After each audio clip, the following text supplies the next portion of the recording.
Olá, seja muito bem-vindo a mais um Atual Talks, direto aqui dos estúdios da RS Play TV, canal 524 da Claro TV. Você também pode nos assistir no YouTube da Jovem Pan, então se você está no YouTube da Jovem Pan, já aproveita e dê o seu like para que esse vídeo, essa entrevista chegue a mais pessoas. E também ativa lá o sininho para receber todas as informações aqui do canal da Jovem Pan Porto Alegre. Bom, o Atual Talks é esse alimento de atualidades semanal que a gente sempre traz aqui para você, com muitas notícias, muitas informações, pessoas e muito amor pelo que se faz. E com a gente aqui, a gente hoje vai receber o Luiz Augusto Lara. O Lara que, enfim, né, tem toda uma vivência, toda uma história na política, mas também na área de comunicação, tem um programa hoje de TV, enfim, tem muitas histórias aí que o Lara vai nos contar. Deu uma virada também, ou já mais outra virada na carreira, né? Já passou por várias ações aí durante a vida dele. Obrigado, Lara, por ter aceitado esse convite aqui desse nosso bate-papo. Ô, Thiago, eu que agradeço aí, parabéns pelo programa, tá muito bom, tanto na rádio como aqui na televisão.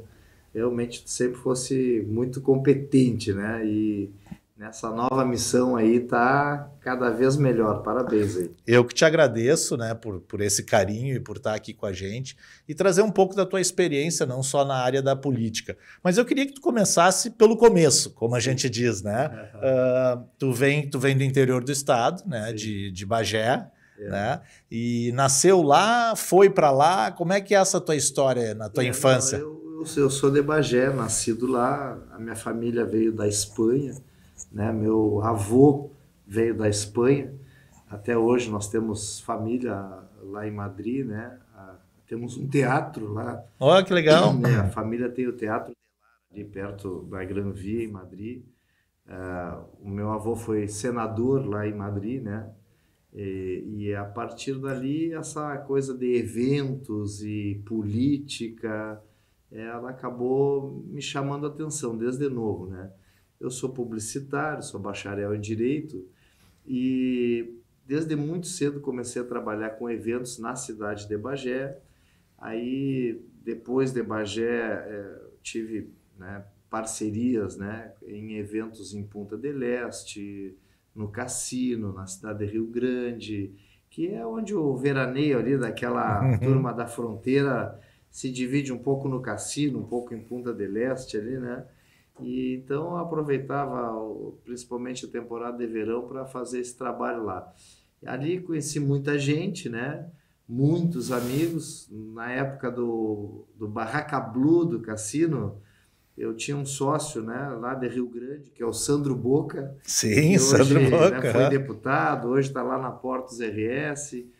Tive a honra lá nas noites do Cassino, lá nos eventos, tocava lá o Mano Chains, né? Então, assim, isso foi criando uma relação muito grande, regional, e aí veio naturalmente a questão da política também, que já estava meio no sangue desde o meu bisavô lá em Madrid.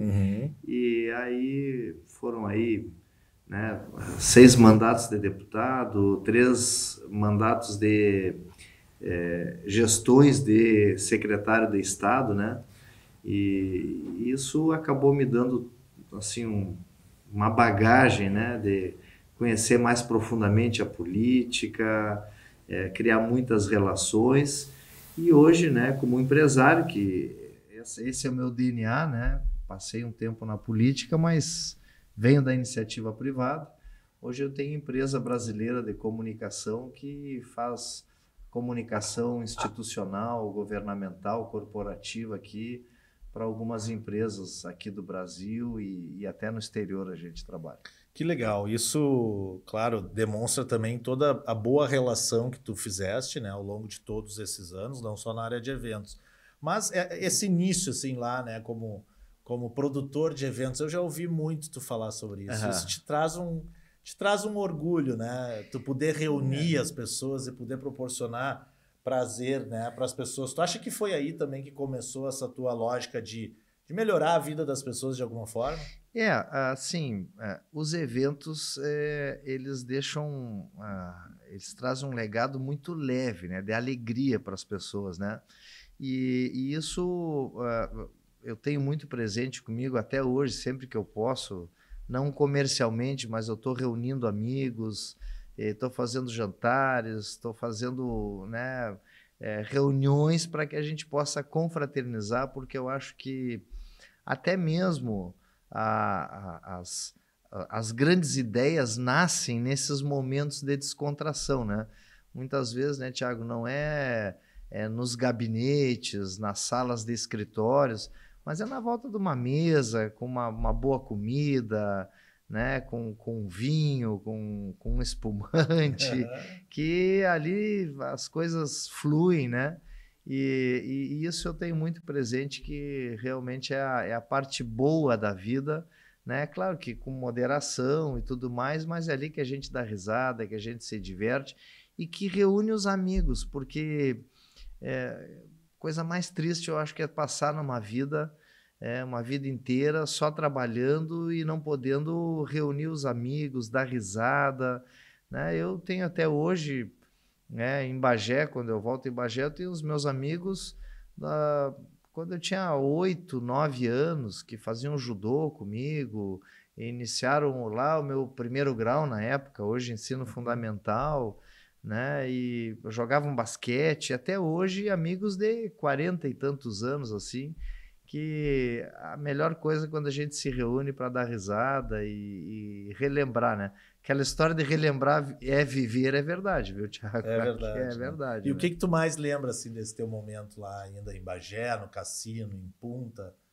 Era um momento de muito trabalho, né? Porque, embora eventos sejam alegrias, as pessoas todas alegres, mas para quem trabalha nisso é puxado, né, Tiago? Porque trabalho o dia inteiro promovendo, né, contratando, organizando, e ainda tem que passar durante a noite ali vigilante para que a coisa aconteça bem, né? Por exemplo, eu tenho uma questão que eu levo comigo sempre. Eu sou muito fraco para bebida, não consigo beber muito, né? Então, assim, algumas taças de vinho, eu nunca consigo tomar uma garrafa de vinho, por exemplo, né? Entre dois, meia garrafa de vinho já é o meu limite, assim, né? E porque na época que eu trabalhava com eventos, eu não bebia. Então eu passei até os meus 30 anos de idade sem beber, sem botar praticamente álcool na boca, porque tinha que trabalhar. Não dava para misturar também ali, né? No final tu tinha que, né, pagar o pessoal, fazer a contabilidade, encerrar os eventos e tal. E é muito puxado. Mas ficou um legado. E isso fazia com que a gente se atualizasse. Eu me lembro que eu trazia muitas ideias, porque eu também trabalhava em Punta del Este, né? Nós fazíamos eventos lá com a La Morocha, que era uma casa de eventos ali perto da Barra, e ali eu aprendi muito com os uruguaios, que traziam muita coisa da Europa, e trouxe isso para o Rio Grande do Sul, para o Brasil, e acabei aplicando depois nas mobilizações da própria política. Porque, de certa forma, né, a política ela é reunir pessoas, ela é mobilizar pessoas. E que também me serviu depois para gestão na Secretaria de Turismo. Na primeira gestão que eu tive com o Rigoto, Germano Rigoto, nós transformamos o turismo do Rio Grande do Sul na base dos eventos. Então, assim, eram eventos da Casa das Sete Mulheres, que nós gravamos aqui, o evento lá da Beija-Flor, que tricampeã, contando a história do Rio Grande do Sul. Eram eventos da Semana Farroupilha, desfile temático, que nós fizemos que o gauchismo fosse um produto turístico do estado. Então, os eventos eles transformam muito rápido, porque é uma forma que a economia se movimenta muito rápido, emprega muita gente, e eu acredito assim, eventos como uma ferramenta de transformação. Pode ver que se pegar Gramado. Gramado tem aí, sei lá, 70 anos. Não sei se já completou 70 anos. Em 70 anos, Gramado foi transformada na base dos eventos. Né? O Gramado era uma cidade de veraneio, não era de inverno. Aí, se tu pegar hoje Gramado, ainda tem muita gente no veraneio, mas ela se transformou Festival de Cinema de Gramado. Né? Começou já, né? Já está lá. Já Festures. Tá lá. Festures. Não, o Festival de Cinema tem 40 anos. Sim. E no inverno. Então, o próprio litoral, eu lembro que na época da secretaria, Rigoto, depois quando eu fui também secretário durante um período com a Ieda, governador Ieda, nós trabalhávamos muito litoral, porque no inverno não tinha nada no litoral. Então, nós trabalhávamos muito litoral para canalizar eventos para o inverno.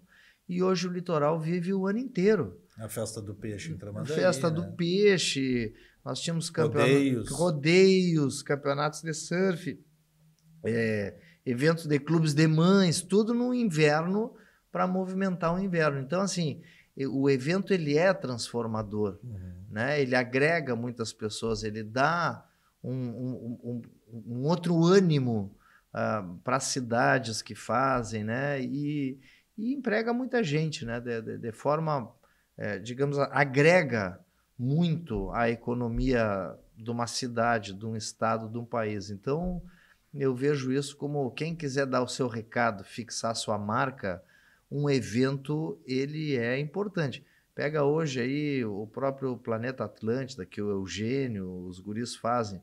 Quer dizer, quem coloca a marca ali naquele evento Planeta Atlântida tem uma visibilidade para o ano inteiro. Para o Brasil, né? Já, né? Para o Brasil já. Então, eu acredito sim na força transformadora dos eventos aí. Pois é, muito legal. Depois a gente vai continuar mais aí para interligar aí esses eventos e o teu início na tua carreira política. Mas antes, gente, quero pedir para o pessoal botar aqui nosso patrocinador, nosso apoiador, La Máfia Barbearias, já está aqui, sempre deixando lá, né, a sua barba na régua, como se diz, né, aquele corte La Máfia que só o pessoal lá da La Máfia sabe fazer. Boa recepção, né? Você vai chegar lá e vai ser muito bem atendido. Então, não deixe de ir até uma das barbearias da La Máfia e entre lá no site também, você pode marcar por lá. Tá certo? Bom, Lara, falasse em evento e toda essa ligação que já teve, né, com o teu papel dentro da Secretaria do Turismo, como secretário do Turismo. Tem muita gente que brinca contigo que tu conseguiu ser secretário, né, de 3 governos distintos, né? Que foi o do Rigoto, o da Ieda e do Tarcísio Genro, né? E tive a honra dos 3 governadores, ao final do governo, me convidarem para ser o candidato a vice deles. Olha, então 3. Quer dizer que foste muito bem, né? E eu tenho certeza que foste realmente, porque todo esse movimento que tu trouxeste também dos eventos, isso ele continuou crescendo. E hoje é algo que está muito consolidado no estado, Sim. né? Talvez seja hoje aí o principal motivo do estado realmente estar com o turismo crescendo. Sim. Mas como é que começou lá? Conta para nós como é que foi esse convite para... Tu não chegou a ser vereador, né? Já foi direto a ser deputado? Não, eu fui vereador. Foi vereador. Eu tive 2 mandatos de vereador na cidade de Bagé. Fui vereador mais votado na cidade, porque eu já trabalhava ali, eu já tinha muita gente. Em Bagé eu tive restaurante, eu tive casas de eventos, eu tive posto, né? Então, ali eu já era um empresário estabelecido em Bagé, quando meu primeiro mandato ali, com 21 anos que eu fui disputar ali, né? Muito jovem ainda, e ali eu fiz 1 mandato e meio, na verdade, e em seguida virei deputado estadual, e no meu primeiro mandato, eu fiz todo o mandato como deputado ainda, lá em 98, mas no segundo mandato, com o governo Rigoto, eu recebi o convite para a Secretaria do Turismo. Olha, foi uma chiadeira, né? Porque, imagina, o Rigoto convidando um cara de Bagé e não um cara da Serra, um cara de Gramado, um cara enfim, de uma região turística, né? Para ser secretário de turismo. Mas eu acho que nem eu mesmo, assim, achava que podia dar uma grande contribuição, mas acho que a percepção do governador Rigoto de que por eu trabalhar com eventos eu poderia contribuir, digamos assim, ele foi o olheiro ali, sabe? Aquele olheiro do futebol que vai lá e descobre os jogadores e tal. E ele é uma pessoa que tem uma percepção muito aguçada, né? E aquilo ali realmente acabou estourando e foi uma das marcas ali do próprio governo. Tanto que nós ganhamos o prêmio Top of Minds aqui,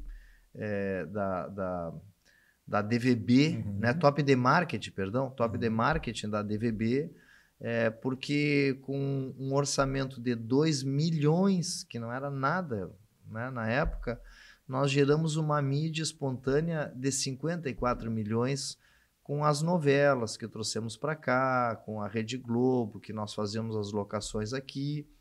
Passamos de 8º colocado na preferência dos brasileiros para fazer turismo para 3º colocado. Foi um prêmio também da revista da editora Abril, da revista Viagem, da editora Abril.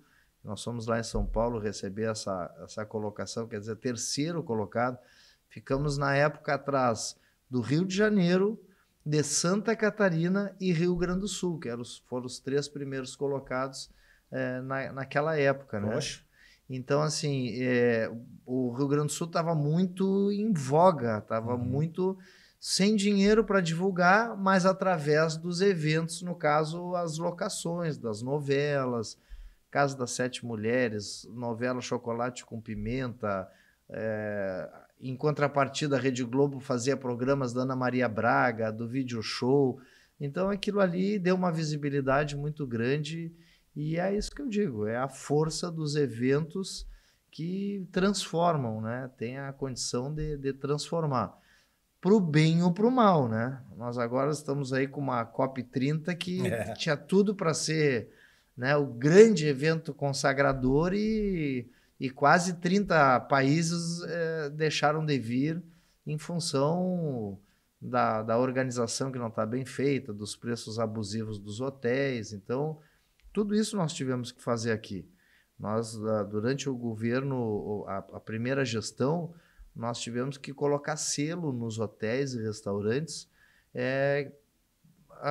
para mostrar que aqueles hotéis que tinham o selo do turismo gaúcho tinham preços adequados, tinham, enfim, segurança, né? Obedeciam um padrão, né? E isso tem que cuidar, porque quando muitas vezes começa a chegar turista e tal, o pessoal desavisado acaba explorando o turista e aí o turista vai embora e fica aquela fama horrorosa ali, né? E o cara vem uma vez e não quer vir mais, né? E não pode ser algo também pontual, né? Quem está lá à frente do turismo, ou que está no dia a dia do turismo, não pode achar ou não pode pensar naquilo ali como algo pontual, tem que pensar naquilo ali como um trabalho. E esse trabalho no Rio Grande do Sul, ele vem numa crescente, acho que, né, desde quando lá tu assumiu e começou a fazer esse movimento. Mas essa tua visão da iniciativa privada, né? Eu noto que tu sempre tenta trazer isso para a área pública. Queria que tu fizesse uma análise disso, quanto é importante, né, de alguma forma, unir as duas coisas. Quando tu foste presidente da Assembleia, tu trouxe esse trabalho também de gestão muito forte, né, incentivou muito ali os entes, né, públicos e privados para se unirem às instituições, né, representativas. O quanto isso é importante na tua visão? Não, é fundamental. Aliás, ontem ainda conversava com um amigo que trabalhou comigo por muitos anos e ele dizia uma frase, né? Ele repetiu uma frase que eu sempre dizia na época. O mandato, ele é a minha empresa. O mandato, na época que eu tinha mandatos parlamentares, a gestão dele tem que ser como de uma empresa. Desde a gestão de recursos humanos até o resultado que eu tenho que entregar para o meu cliente ou, no caso, meu eleitor. Então, quando tu coloca, né, e isso, a minha vida empresarial toda me ajudou muito, quando tu coloca isso, transporta para a vida pública, olha, o resultado positivo ele é certo. Porque quando tu leva profissionalmente, né, que tu considera lá o eleitor, a população, como se fosse um cliente da tua empresa, tu vai querer fidelizar, tu vai querer fazer entregas, tu vai ter um padrão de qualidade. Por exemplo, na Assembleia, nós fizemos algumas entregas dignas da empresa. Por exemplo, nós, na época que eu fui presidente, nós fizemos a reforma da Previdência. O Rio Grande do Sul foi o único estado que fez a reforma da Previdência dos funcionários públicos, tirou os penduricários aqueles, sem um único vidro quebrado. São Paulo deu tiro na Assembleia. Lá no Paraná, a Assembleia teve que sair do prédio da Assembleia e ir lá votar na Ópera de Arame, lá, que é um equipamento cultural, porque era impossível. Nós não. Nós aqui primeiro fizemos o dever de casa. Extinguimos a Previdência Especial dos deputados. Isso foi um acordo de mesa, de lideranças que a gente conseguiu fazer. Depois que extinguimos as dos deputados, bom, aí vamos agora tratar então de professores e demais servidores públicos, porque como é que deputado vai votar, enfim... A mudança se ainda não mudou, né? se tem privilégios, né? Quer dizer, eu passei 30 anos de mandato entre carteira, né, entre iniciativa privada e mandatos parlamentares, eu já descontei mais de 35 anos de INSS. Mas só vou me aposentar com 65 pelo INSS.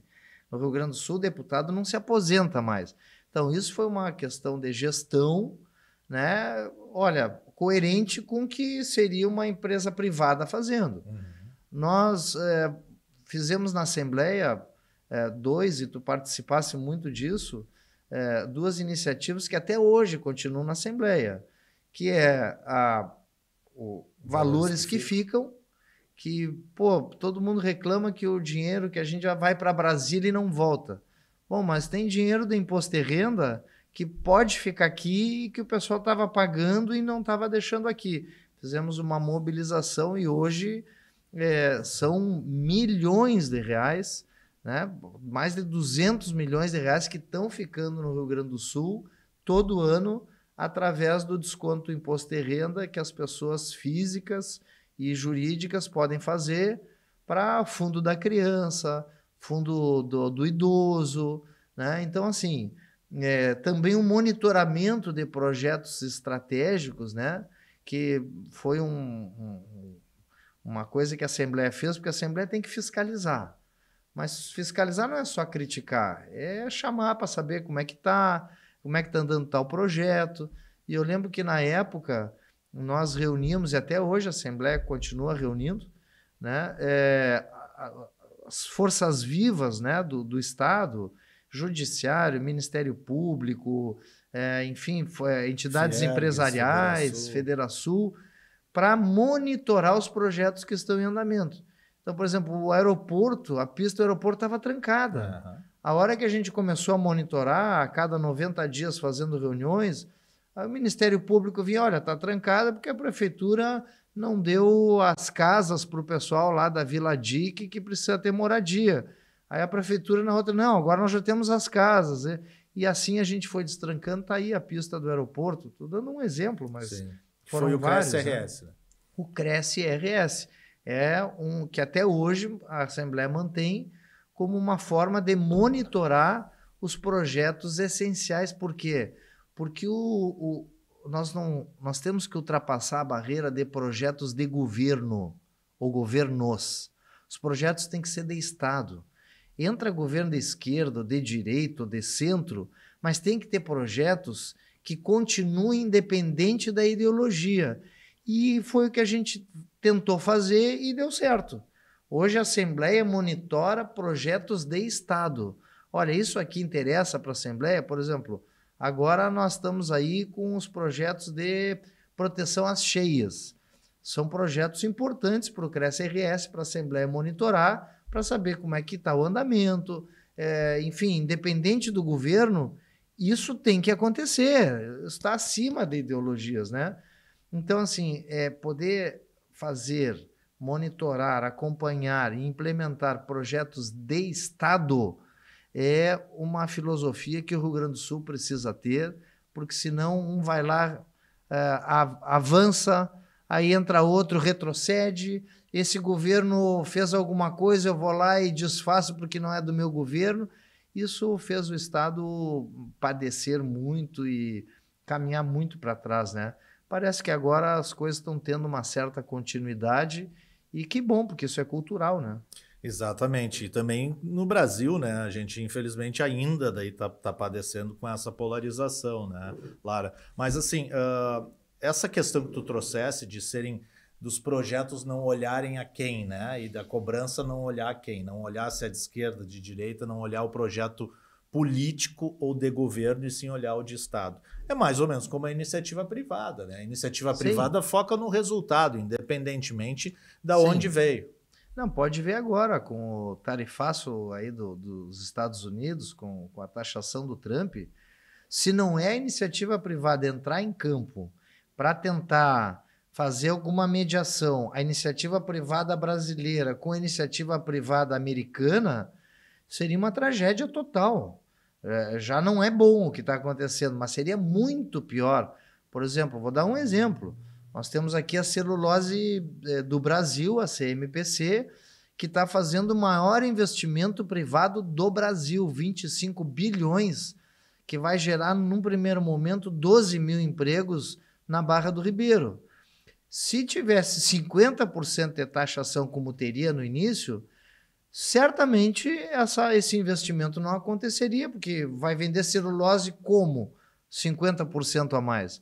Então, essa ficou numa lista de exceção daqueles quase 700 itens ali. Então, o que eu vejo assim, ó, eu digo, por isso que hoje eu não estou mais na vida pública, porque eu sou se eu fosse político, hoje eu estaria fora de moda, porque eu participei do governo do Rigoto, da Ieda, do Tarso, os três me convidaram para ser vice deles na reeleição. E isso hoje está completamente fora de moda. Mas eu posso te dizer, Tiago, com toda certeza, os problemas do Rigoto, da Ieda, do Tarso, do Sartori, do Eduardo Leite, são os mesmos. E as soluções, elas são parecidas. Os problemas do Grêmio e os problemas do Internacional são os mesmos. E as soluções são parecidas. O resto é guerra de torcida. Então, quando chega num ponto daquele que hoje também em falta, que é o estadista, aquele ente político que é um estadista, ele tem que colocar algumas coisas assim fora da sua discussão, que é essa guerra de torcida que muitas vezes ela emburrece as pessoas. Então, claro que quando se trata de valores, né, uma ideologia que valoriza mais uma coisa, outra que valoriza mais outra, é uma coisa, tudo bem. Agora, quando se trata de economia, está resolvido. A China comunista tem uma economia capitalista. Ponto. Tu pegar países capitalistas, tem uma educação socialista. Chegar nos Estados Unidos, as escolas são públicas, as escolas de primeiro grau são públicas e são de qualidade, e todo mundo tem que ter uma escola de qualidade. Na Europa também é assim, as escolas ali de ensino fundamental, principalmente. Então, assim, nem todo mundo precisa ser doutor nesses países, tem muitos cursos profissionalizantes para essa mão de obra. Então, os dois lados têm coisas importantes e nós temos que saber tirar o que cada um tem de bom e não ficar nesse discurso onde cada vez as pessoas gritam mais e acabam sendo menos ouvidas, né? Porque eu vou te dizer assim, ó, o que eu vi nesses governos que eu participei, nesses anos de vida pública, o verdadeiro poder, ele não grita. O verdadeiro poder, ele sussurra nos ouvidos certos, na hora certa, nas pessoas certas. Então, se tu for ver hoje, né, os donos do sistema, eles não gritam. Hoje, no Brasil, os donos do sistema é o sistema bancário, são os banqueiros, que depois ali, né, tem as suas influências no poder judiciário, tem as suas influências no executivo, né? Diminuiu agora bastante, porque em função do fundo partidário, os bancos já não podem botar tanto dinheiro nas campanhas como colocavam antes, mas tu nem ouve falar desses caras, a gente nem percebe quem são, nem sabe mas quem são as famílias. O Brasil hoje tem 6 famílias que controlam os bancos brasileiros praticamente, e as pessoas nem sabem quem são. Esses são os poderosos que, independente de governo, eles se mantêm aí. Então a gente tem que aprender um pouco, a gente que eu digo, a população em geral, a essa parcimônia. Pega aqui o Uruguai, aqui do lado. Eu trabalhei 5 anos no Uruguai.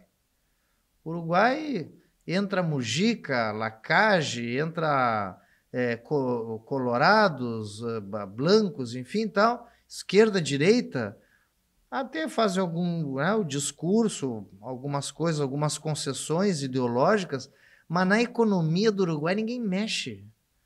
Esquerda ou direita, o Uruguai é o país mais estável economicamente, é o país com maior segurança jurídica e continua sendo um paraíso fiscal para o mundo inteiro ali no Uruguai. Com 3 milhões de habitantes, porque é pequeno. Não, tem muito país pequeno que não funciona, e o Uruguai funciona. Eu diria hoje, o Uruguai é a coisa mais perto de país de primeiro mundo que nós temos na América Latina. Mas o que é? Se mantém a questão econômica, tem uma linha, entra a direita, entra a esquerda, mas ninguém fica fazendo...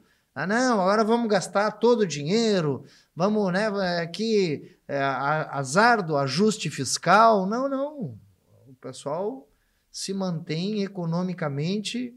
Eu lembro que quando a Ieda era governadora, o Mujica era o ministro da Agricultura do Uruguai.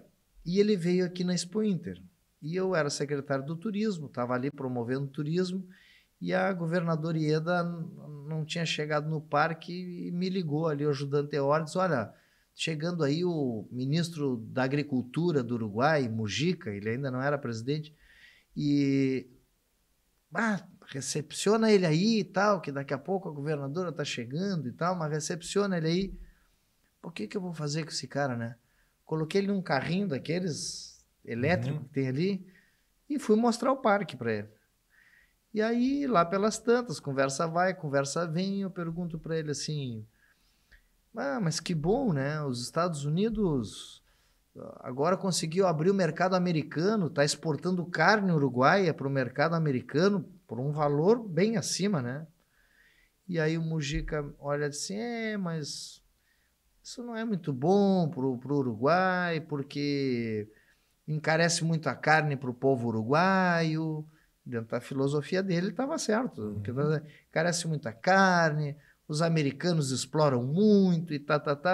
Bom, fez o ministro da Agricultura, fez ressalvas a isso, né? Aí ele virou presidente.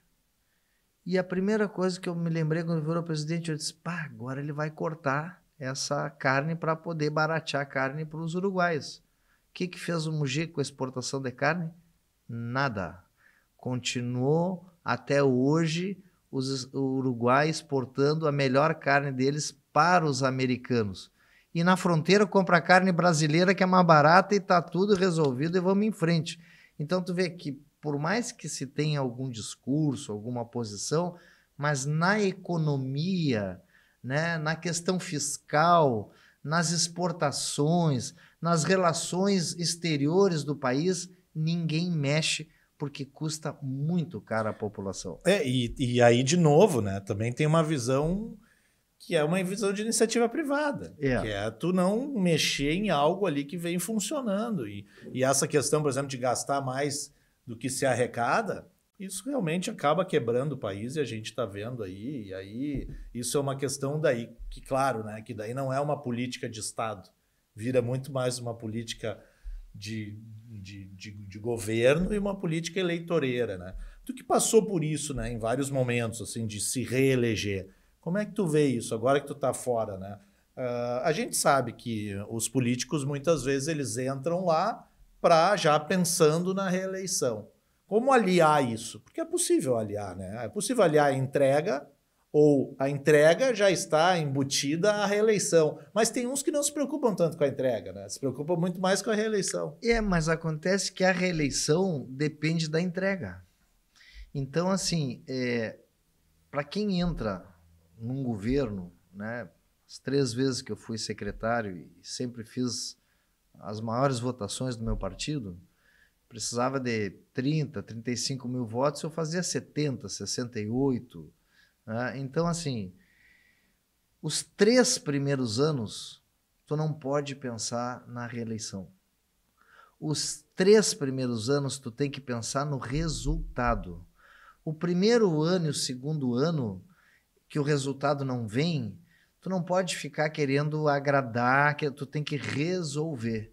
Então, os primeiros anos tu tem que entrar fazendo um trabalho técnico que vai gerar resultado, que tem como gerar resultado, para que lá no 3º ano as coisas comecem a acontecer, deem um embalo, as pessoas sintam as coisas acontecendo e a tua reeleição, ela é ao natural, ela acontece ao natural a partir do momento que as pessoas sentem o resultado do teu trabalho. Então, isso é que não adianta tu querer começar fazendo demagogia, proselitismo, fazendo discurso, baixa a cabeça, trabalha, né? Às vezes não é as medidas mais populares, mas arruma. E eu vou te dizer assim, para um governo perdulário, gastador, irresponsável, tu necessita, depois de 3 governos austeros e trabalhadores para cobrir aquele prejuízo que o gastador e que o perdulário fez, porque demora muito para te levantar uma estrutura de Estado. As coisas no Estado são demoradas, e são licitações, e tem que movimentar o setor privado, e eu sempre fiz isso, eu sempre trouxe o setor privado para me ajudar nas gestões. E quando faz isso, as coisas andam melhor, né? O problema é que tem gente que se apossa do setor público e o setor privado é visto como se fosse um adversário. E, na verdade, não é. Primeiro, que é quem paga a conta. E segundo, que é quem tem expertise para poder ajudar. Por exemplo, o plano estadual do turismo que eu fiz lá atrás foi feito pelas universidades, pelos hotéis, pelo trade turístico, pelas agências de viagem, pelas locadoras de veículos, porque é quem sente, quem está vivenciando as dificuldades naquele momento.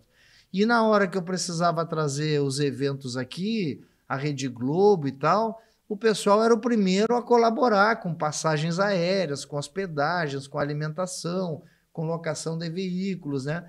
Então, assim, quando tu traz para dentro dos governos a sociedade, a resposta é muito mais rápida. O problema é que tem gente, não, esse bolo é meu, eu fui eleito, agora aqui ninguém mexe no meu queijo, e na verdade não é, né? É tão breve, a passagem é tão rápida na vida pública.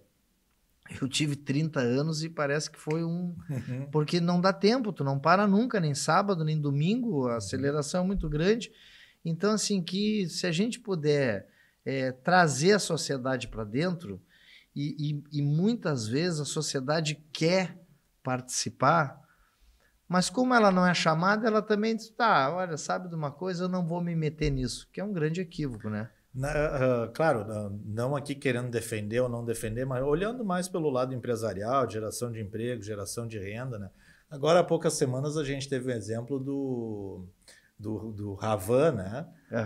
Que fez um vídeo até agradecendo ao governo, né? Que abriu as portas para ele trazer para cá, e agora eles vão, acho que, não sei quantas lojas mais esse ano eles devem abrir, acho que mais 9 mega lojas, agora não me lembro de cabeça, mas é um pouco disso, né? É um pouco de abrir, né? Abrir o governo, abrir o Estado para que haja esse desenvolvimento. E não olhar a iniciativa privada como adversário. É um pouco, não, é bastante disso. Vou te dar o último levantamento agora, Farmácias São João. Sabe quanto a Farmácia São João ela arrecada em impostos para o Estado? 100 milhões por mês. A CE, quando era estatal, arrecadava 120 milhões por mês e não repassava aos cofres públicos. E não repassava. Então, tu pegar uma empresa privada que emprega 23 mil pessoas, que é a Farmácia São João, que arrecada o que arrecadava a Companhia Estadual de Energia Elétrica e não repassava. E repassa aos governos, ao governo do Estado, 100 milhões por mês, emprega 23 mil pessoas e não tem uma notificação, não tem um processo com o Estado, não tem nada que desabone. Vem cá, como é que nós não vamos querer esse tipo de empresa aqui dentro? Como é que nós não vamos querer esse tipo de fomentar isso? Então, assim, não tem outra solução a não ser trazer a iniciativa privada para dentro dos governos e que a iniciativa privada queira ajudar os governos com a sua expertise a governar, porque não se trata de abrir mão das prerrogativas de governo, se trata de que o governo exerça, né, um outro papel para que a iniciativa privada possa também evoluir. Eu vou te dar um exemplo. Agora há pouco, essa semana, teve aí a prestação de contas da Corsã. Que já é junto com a EGE, né? 2 anos de privatização da Corsã. A Corsã, em 60 anos, ela fez 16% de coleta de esgoto no Rio Grande do Sul. 60 anos, 16%. Em 2 anos, a Corsã já tem 28% de esgoto coletado e tratado. 28% de esgoto coletado e tratado. Tinha 85% de água encanada, levada à população em geral. Hoje tem 97% em 2 anos. Então, assim, tem problemas, tem que melhorar, muita obra, tá abrindo, incomoda porque abre a rua, porque tá... Não, ok. Mas se tu pensar bem, de 16% para 28% em 2 anos, é uma coisa que 60 anos fez 16%, e tu pega aí mais 12% em 2 anos. Né? Então, tem que fomentar. Não tem volta, né? Essa questão, né? Não, e aí tu pensa o seguinte, não, mas se trata de dar a água para os outros? Não se trata. Se trata do governo. Sai da gestão, bota a gestão para o público e cobra do público os resultados... O governo sai da gestão, bota a gestão para o privado, entrega para o privado e cobra do privado os resultados que o governo não conseguia fazer. Então, tanto que se não fizesse ou não fizer, vai ter que devolver de novo. De qualquer forma, daqui a uns anos tem que devolver. Porque não a água não está privatizada, está privatizada a companhia. A água é um bem do Estado. Exato. Né? Então, assim... Mas, se não cumprir contrato, tchau, resolve e faz outra. Não, e também abre a possibilidade do Estado focar onde realmente se precisa focar, né? Que é o quê? Que é fornecer uma educação de qualidade, como a gente vê em países de primeiro mundo, que é fornecer uma segurança de qualidade, como a gente vê no primeiro mundo, né? Acredito que a saúde de qualidade também, e em muitos lugares também a saúde de alguma forma não é tão pública, né? Mas ela tem subsídios do Estado, então tem isso também. Mas essas 3 áreas fundamentais para as pessoas terem um conforto e que o Estado realmente tem que ter maior controle, se consegue, então, ter aí, né, um foco maior por parte do Estado. E é exatamente isso que a gente falava aqui no início. Eu que participei tanto de governos de direita, de esquerda, se fosse para escolher algum tipo de social-democracia, né, ou de socialismo, eu escolheria um socialismo na educação, um socialismo na saúde, um socialismo, né, estatal em parte da segurança, O resto é o liberalismo. O resto é empresas públicas que não são para gerar bem-estar social, empresas públicas que precisam de obras. Essas, se tu deixar na mão do público, vai gerar lentidão, corrupção, tudo que é vai ter ali, entendeu? Desperdício, né? Porque as amarras que hoje fazem, por exemplo, uma licitação pública, o que demora para fazer, né? Os rolos que isso tem. Então, assim, o que depende de infraestrutura, de obra, tem que tirar da mão do Estado. O que depende, sim, que alcance para toda a população, para que as pessoas tenham oportunidades iguais, que é a educação, que é a saúde, né? E que é uma parte da segurança pública. Eu digo uma parte porque para prender tem que ser o Estado ainda, né? Para ir lá, dar voz de prisão, não pode botar o público, mas tem muita coisa no privado que pode, inclusive, ocupar espaços de segurança pública. Eu vejo que tem muita coisa, se tu pegar aí... bairros mais planejados, enfim, né, a questão de identidade lá da reconhecimento facial. Tem né? Muita coisa que pode já, né?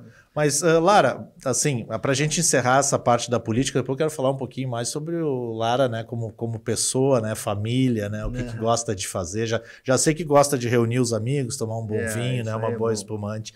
Mas uma última pergunta aqui na área da política. O teu irmão, né, já foi prefeito de Bagé, a tua irmã já foi prefeita também, né? Não, foi secretária e vereadora. Mas o teu irmão foi. Tu tem vontade de ser prefeito de Bagé? Olha, sabe que assim, é uma coisa sempre gratificante, né? Poder servir a população. Mas eu vejo assim que a minha jornada política, ela já foi dada, né? Foram 30 anos, pode-se dizer assim, eu não vou dizer que foram os melhores anos da minha vida, porque eu vivo bons anos na minha vida, né? Continuo vivendo bons anos, mas a minha juventude eu entreguei para a vida pública, né? Entreguei para a população gaúcha, né? E a juventude é bom que ali tu não sente dor, tu não tem cansaço. Então, aquela parte ali a maior vitalidade que o ser humano tem, eu entreguei para a vida pública. Então, eu me sinto assim, contemplado e satisfeito com o que eu fiz na vida pública. Então, quando eu faço uma coisa, eu faço com tamanha intensidade que depois eu não fico assim com aquele sentimento de quero mais, sabe? Por exemplo, eu trabalhei anos com eventos e depois nunca mais tive vontade de comercialmente trabalhar com eventos. Utilizei essas ferramentas na vida pública porque era uma ferramenta importante, barata e com grandes resultados.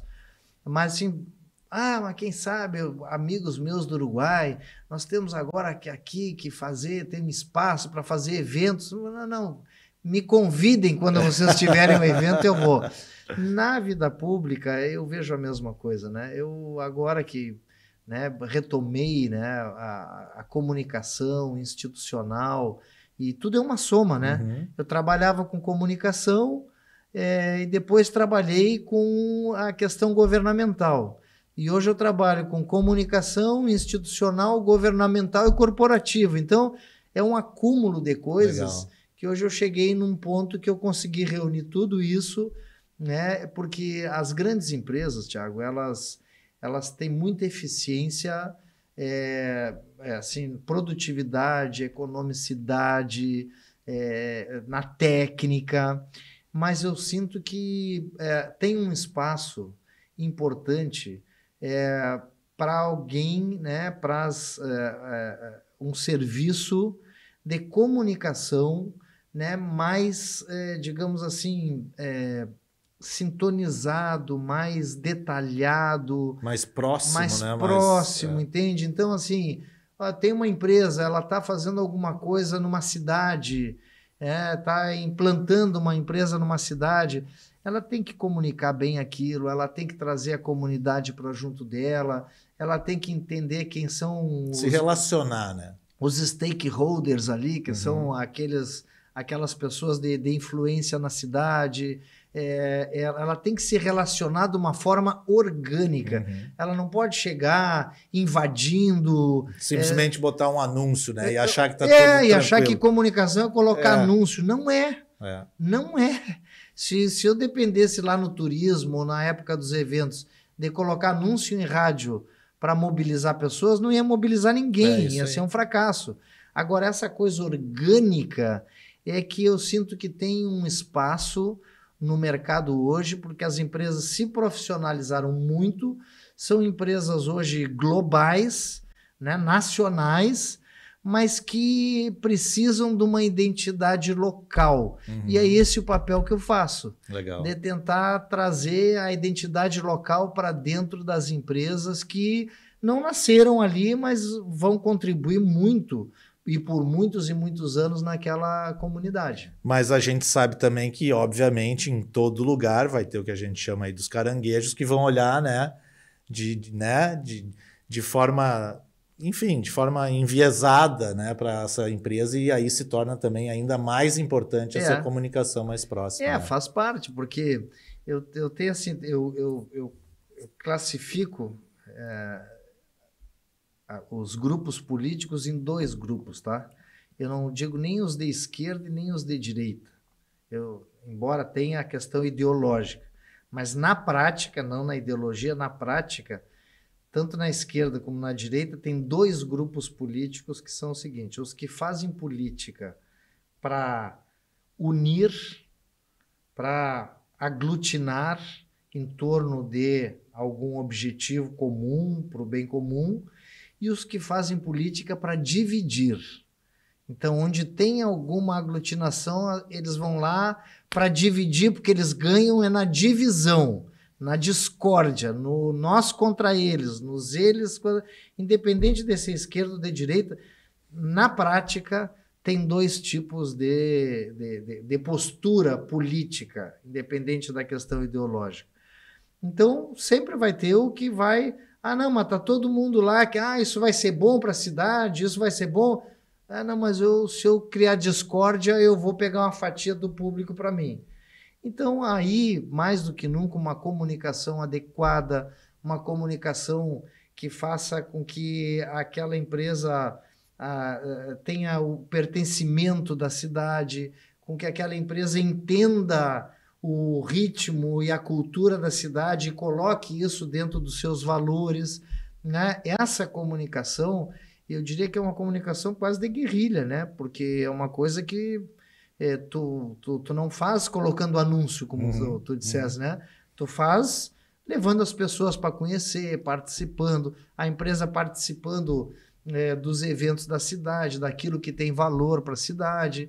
Muitas vezes o CEO da empresa é o cara que veio lá, já teve nos Estados Unidos, mas é importante ele estar naquele evento lá, que é o evento da que comunidade. É importante para a cidade. Que é importante para a cidade. Então, esse trabalho aí que eu tenho feito e Que legal. tem rendido bons frutos aí aos meus clientes. Não que o anúncio não seja importante, né? Porque eu trabalho numa agência de publicidade, tudo é importante, né? Eu acho que é um conjunto também. Mas é fundamental realmente esse trabalho que tu vem fazendo e que realmente não tem aí, né, muito, né? Não tem acontecendo. Mas antes da gente encerrar, né, Lara, a gente obviamente falou muito aqui de política, né? Isso faz parte da tua vida, falamos de eventos. É algo que tu, de alguma forma, essa comunicação também não deixa de ser política, porque a política a gente vive de maneira geral na nossa vida, né? E a gente não pode demonizar a política, a gente tem que entender o que é a política, né, na nossa vida. Verdade. E como é que é a tua política, digamos assim, dentro de casa, né? Com a tua família? Tu tem filho, né, que eu sei? Tenho 2. Tem 2. E ainda tem muita convivência com eles? Como é que é? Sim, a filhota mais velha já, né, com 23 anos, já está trabalhando lá em Cabo Frio, no Rio de Janeiro, né? Começou, já foi uns 3 anos daqui, já está fazendo a vida dela lá. E tem um outro menor, que é o João Pedro, aí, que está com 9 anos, né? E que está aí aficionado por esporte, gosta de futebol, basquete, a gurizada hoje toda quer isso aí, né? E eu procuro agora, ter um pouco mais de tempo, participar um pouco mais, né? Que graças a Deus, na vida privada, a gente tem um pouco mais de tempo para dar assistência para a família. Mas a verdade é que em família, por mais que pareça estranho, a gente não fala em política. Sim. Porque na família sempre tem aquele que, né? O primo que é mais de uma matiz ideológica, o tio que é de outra e tal. Então a gente não fala em política, não tem a corneta aquela de política, porque como é uma família de políticos também, que aqui no Brasil eu fui o primeiro, né? Lá na Espanha, o meu bisavô, que foi senador, achava eu que era o primeiro, mas ele foi o primeiro. Então, assim... Aí depois veio teu irmão, tua irmã. Depois veio tua irmã deputada. Depois veio a minha irmã e depois o meu irmão. Irmão. Isso. Então, como sempre tem pontos de vistas diferentes, quando me pedem alguma opinião, eu dou. Quando não me pedem, eu me reservo a ficar no silêncio e nós já aproveitar, né, a vida em família. E aproveitar a vida em família, porque se entra na vida política já é trabalho, entendeu? Exato. Aí tu já tem que estar dando consultoria e tal. Então, quando me pedem, obviamente que eu dou a minha contribuição ali pelos anos, me dou o papel de conselheiro. Lá em casa, da família, me chama assim... que eu sou o tronco da família, que dali saíram na política, saíram os galhos e tal, né? Eu agora já estou mais para tronco velho, assim, que já está, né? E me reservo mais a dar alguns conselhos de parcimônia, olha, não é assim, vamos mais devagar. Tem algumas teses na internet, né? E talvez para a internet isso sirva, né? Eu como publicitário entendo isso, que é assim, esses dias me mandaram um post de um marqueteiro da internet aí dizendo o seguinte: quando seus inimigos te odiarem, é que você está bem. Aí é que você está bem. Bom, para a internet pode ser, porque aquilo polemiza e tal. Nos 30 anos de vida pública que eu fiz, eu entendi assim... quando os meus simpatizantes gostarem muito de mim, se os meus simpatizantes gostarem muito de mim e os meus inimigos não tiverem nada para falar de mal, aí é que eu vou estar bem. Então eu preferi sempre esse lado de que deixa os inimigos em paz, entendeu? Sempre tem, né, inimigo, sempre vai ter alguém contra, né? Então o negócio é assim, em casa o menos política possível. E aí a gente fala um pouco aí da questão do colégio, do esporte, dos amigos, da família, né, da risada, e aí a vida fica mais leve, né, Tu é gremista ou colorado? Eu sou gremista. É gremista. Mas não não tem assim uma... Não. Não é muito de ficar Não, acompanhando. eu sou o gremista que assinei o Beira-Rio como sub-7 da Copa do Mundo. Bom, mas aí era uma questão de Estado, né? Técnica, é verdade. Técnica, né? Isso aí. Não era de pessoal. Aham. Lara, a gente sabe, enfim, quem te conhece há muito tempo, sabe que tu sempre gostou, né? De estar bem arrumado, né? De cuidar da tua imagem, né? Como é que é isso, assim, hoje ainda para ti, né? Tu continua, obviamente, cuidando da tua saúde, cuidando da tua imagem. Isso sempre foi algo que tu achou relevante fazer na tua vida e por quê? Saúde acima de tudo, né? Saúde acima de tudo, porque se tu não tá bem com a tua saúde, como é que tu vai estar bem com as outras pessoas, né? Se tu não tá bem com a tua vestimenta, e tu não tá passando, né? Não precisa estar luxo. Minhas roupas não são de marca, não são, mas eu gosto de estar limpinho, eu não gosto de estar amarrotado, porque eu acho que o capricho com o teu corpo, com a tua roupa, né, com a tua postura, diz muito sobre quem tu és.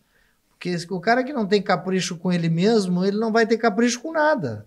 Como é que eu vou ser caprichoso com os meus clientes, na época que era da vida pública, com os meus eleitores, se eu não sou caprichoso comigo? Então, eu acho que é isso. Tu também é um cara assim, eu vejo isso. Aliás, toda aquela terapia hiperbárica. Não, é de flutuação. É flutuação, né?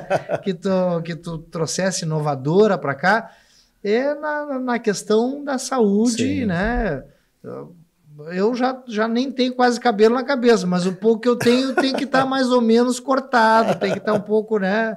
E é assim, né? Não é à toa que o pessoal da La Máfia aí faz tanto sucesso, porque quem não cuida de si, do seu corpo, da sua saúde, como é que vai cuidar dos outros? É verdade. Bom, para a gente encerrar, né, Lara, antes da gente trazer de novo aqui, né, a La Máfia, para a gente encerrar, mas eu quero te fazer uma última pergunta bem simples e bem rápida. O que hoje te emociona? O que me emociona? Olha, vou te dizer assim, ver os meus filhos crescendo, se desenvolvendo, ver os colegas deles, os amigos deles, né? Ver essa geração crescendo é o que mais me emociona, porque na vida pública tu entra com muitas esperanças, né? Tu entra assim, cheio de vontade de fazer, consegue fazer muita coisa, mas muita coisa tu sabe o seguinte, ficou para trás e poderia ter feito. Então, essa geração mais nova é o que onde eu deposito a esperança de que o Rio Grande do Sul tem jeito, que o Brasil tem jeito, porque por mais que a gente tenha feito, hoje a gente está muito mais em dar conselhos, em ajudar a orientar, mas a força de trabalho, de mudança, né, o patamar a mais que pode ter o nosso estado, o nosso país e o próprio mundo é nessa geração. Então, o que me emociona é ver essa criançada aí, essa gurizada aprendendo, né? Eu fico muito preocupado com, hoje em dia, né, essa questão, a inteligência artificial no aprendizado das crianças. Eu acho que é um desafio que nós temos aí. As crianças têm que aprender. É fundamental que essa geração que vem agora supere a nossa geração, tem que superar a nossa geração, e em alguns momentos me preocupa porque tem uma geração aí que não está superando os pais, então isso não é evolução da espécie, é degeneração. Então me emociona ver uma gurizada, né, com disposição, com uma nova inteligência, e a juventude para mim é o que emociona e me cria expectativa, esperança na vida. Obrigado, Lara. Bom, antes da gente encerrar, eu agradecer aqui o Lara, vamos trazer, né, de novo a La Máfia. La Máfia ali, o corte sempre, né, na régua, todo o cuidado, toda a recepção lá do pessoal da La Máfia, os cortes e a barba também, que só a La Máfia sabe fazer. Vai até uma das barbearias La Máfia aqui no estado, né, também tem em Santa Catarina, Paraná e São Paulo, Porto Alegre, região metropolitana, Caxias. Entre no site lá da La Máfia e já marque o seu horário. Bom, agradecer aqui, né? Luiz Augusto Lara, né? Tiagão, Obrigadão. prazer viu? aí, parabéns pelo programa. E tu tem também o teu programa aqui, né? Na RS Play. Opinião e debate. Qual Toda é? terça, quarta e quinta, das 18 às 19 horas aqui. Então acompanha aí o programa também do Lara, que também está aqui junto com a gente, é colega na RS Play. Brigadão, Valeu, grande irmão. abraço. Obrigado, um abração. Valeu, gente. Abraço, até a próxima.